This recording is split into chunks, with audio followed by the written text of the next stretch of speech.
Hola, ¿cómo están? Bueno, primero muchísimas gracias por la invitación a dar esta charla. Me hubiera encantado estar en forma presencial, pero bueno, por temas personales no pude viajar. Espero que le estén pasando bien. Soy el doctor Bajús, soy oncólogo del Hospital Italiano y también soy del grupo Emoji y me tocó hablar de lesiones precursoras en cáncer pancreático. Estos son mis conflictos de interés y como datos importantes, uno tiene que tener en cuenta que el cáncer de páncreas es sinónimo de mal pronóstico, es un tumor que tiene altísima mortalidad, se estima que esta mortalidad va a ir en ascenso y para el 2030 va a ser la segunda causa de muerte por cáncer. Habitualmente se diagnostica en etapas tardías con síntomas, rara vez se puede ofrecer un tratamiento curativo, incluso en los pacientes que van a una cirugía. Las sobrevidas son relativamente cortas y en el escenario metastásico, rara vez los pacientes viven más de un año. Claramente el mejor pronóstico es en aquellos que son resecables, de pequeño tamaño, pacientes que están asintomáticos y sobre todo mediante la cirugía de lesiones precursoras.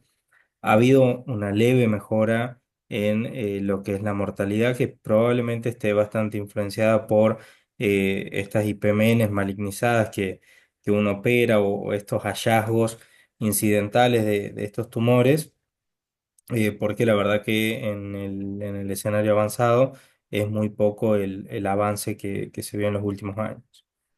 Con respecto a los tipos de lesiones, a grosero modo, vamos a tener lesiones que no tienen riesgo de malignización, principalmente el pseudoquiste pancreático, que habitualmente se da después de una pancreatitis, o también las neoplasias serosas císticas tampoco tienen riesgo de malignización, y en las que sí nos vamos a centrar van a ser principalmente en dos: una, las neoplasias mucinosas císticas, y por otro lado las IPMNs, donde vamos a tener dos IPMNs, las tipo 1 y tipo 2, donde las tipo 1 van a ser de los conductos pancreáticos principales y las IPM tipo 2 son de los conductos secundarios.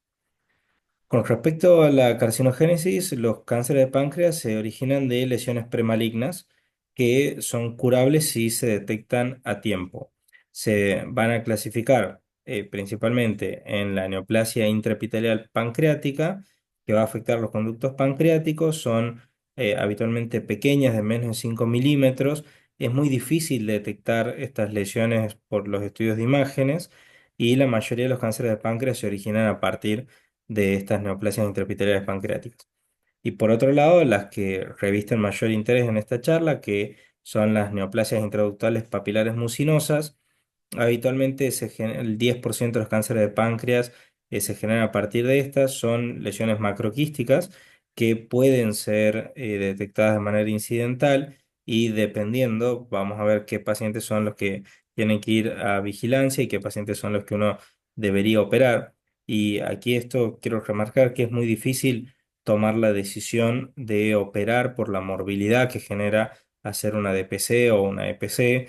Entonces, operar a estos pacientes muchas veces son discusiones que llevan a tener multidisciplinarios, donde hay muchos puntos de vista distintos, y eso es clave, el manejo interdisciplinario de estas lesiones para definir la mejor conducta. Y después tenemos la neoplasia quística mucinosa, es mucho menos frecuente, habitualmente no están afectados los conductos, son de tipo ovárico, son más comunes en mujeres, pero nos vamos a centrar principalmente en lo que son las IPMNs. Esto es la carcinogénesis habitual de las neoplasias intraepiteliales pancreáticas. Fíjense arriba, están cómo se va generando áreas de displasia de menor a mayor grado, estas lesiones muy, muy pequeñas, a diferencia de lo que son las IPMNs, que se van generando estos quistes de mucina. Estos son quistes mucho más grandes, y por eso son detectables por los estudios de imágenes.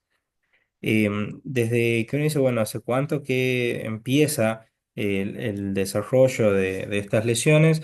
Uno sabe de que desde que uno tiene una lesión premaligna hasta que se genera el cáncer de páncreas, puede pasar más o menos 4 años. Eso lo que a uno le permite es muchas veces no tomar una decisión inmediata cuando uno ve una lesión precursora, y por ahí uno decir, bueno, esperemos un poquitito o repitamos en un par de meses el estudio para tener una decisión más certera, digamos, ¿sí?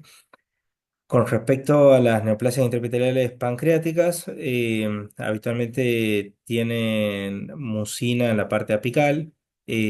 Aquí se ve en el gráfico A como se vería en el microscopio. Las de alto grado sí tienen una tipía arquitectónica. Y por último, el cáncer de páncreas es mucho más severo con toda la respuesta desmoplásica en el estroma.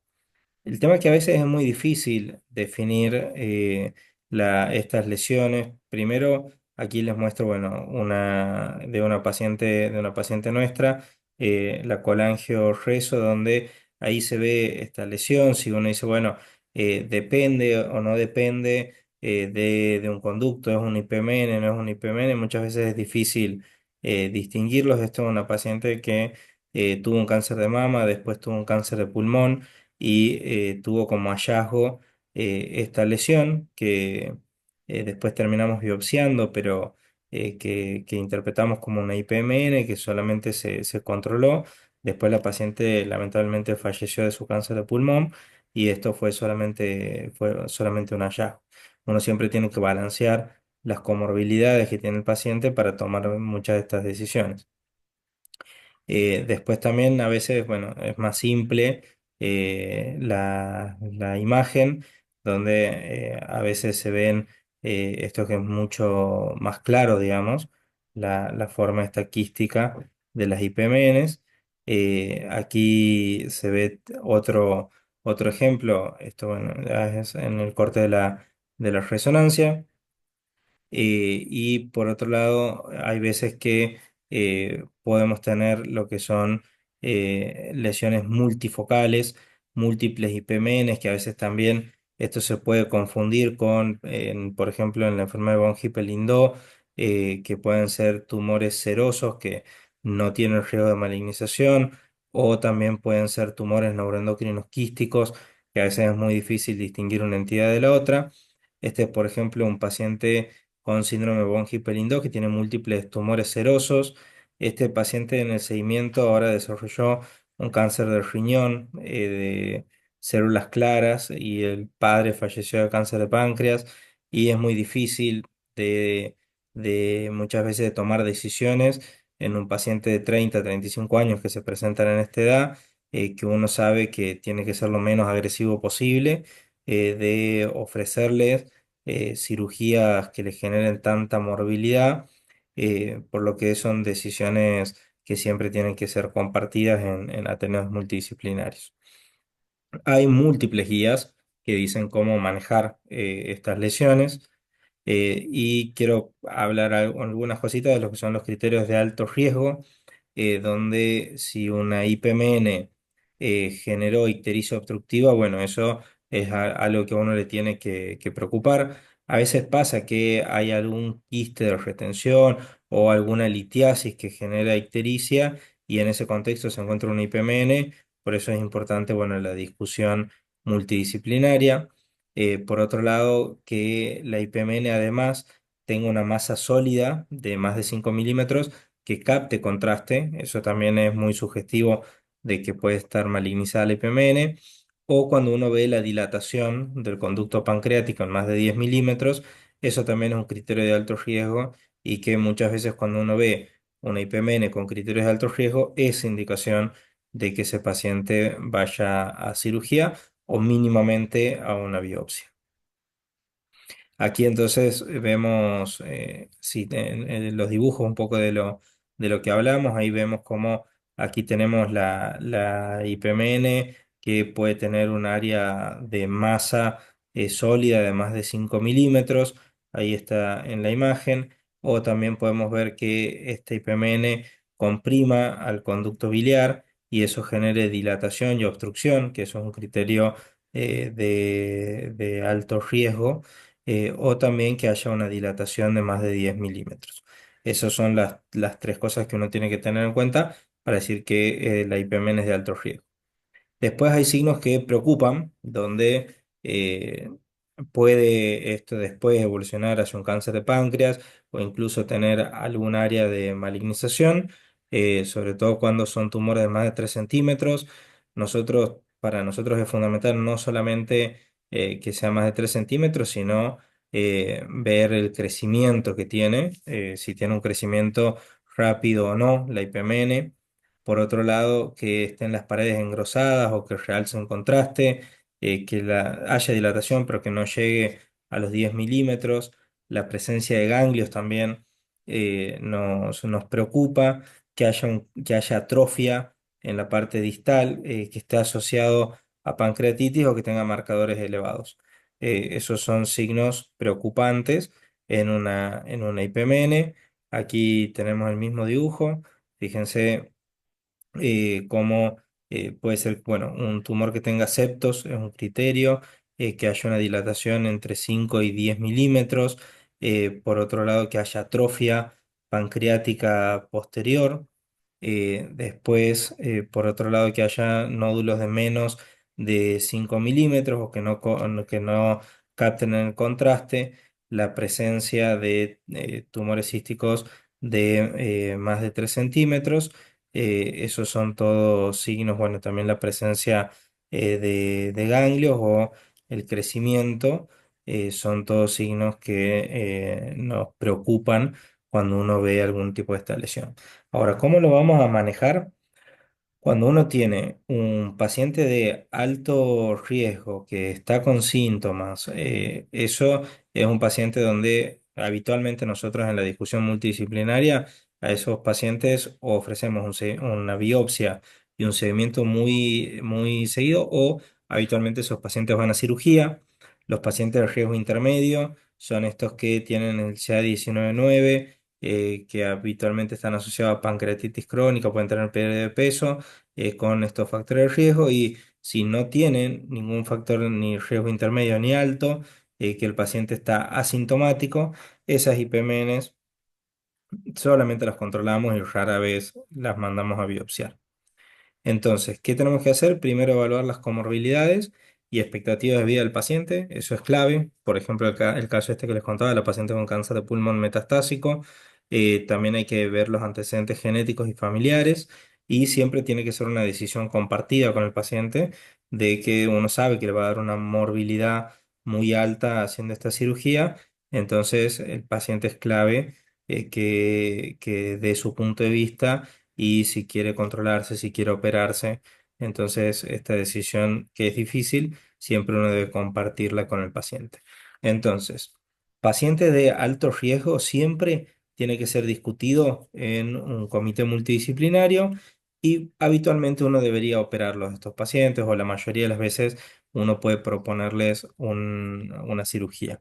Ahora, en pacientes de riesgo intermedio, en estos pacientes lo que uno debería hacer es una ecoendoscopía con toma de biopsia, y cuando uno ve en la ecoendoscopía, uno tendría que discutir obviamente si tiene atipía celular.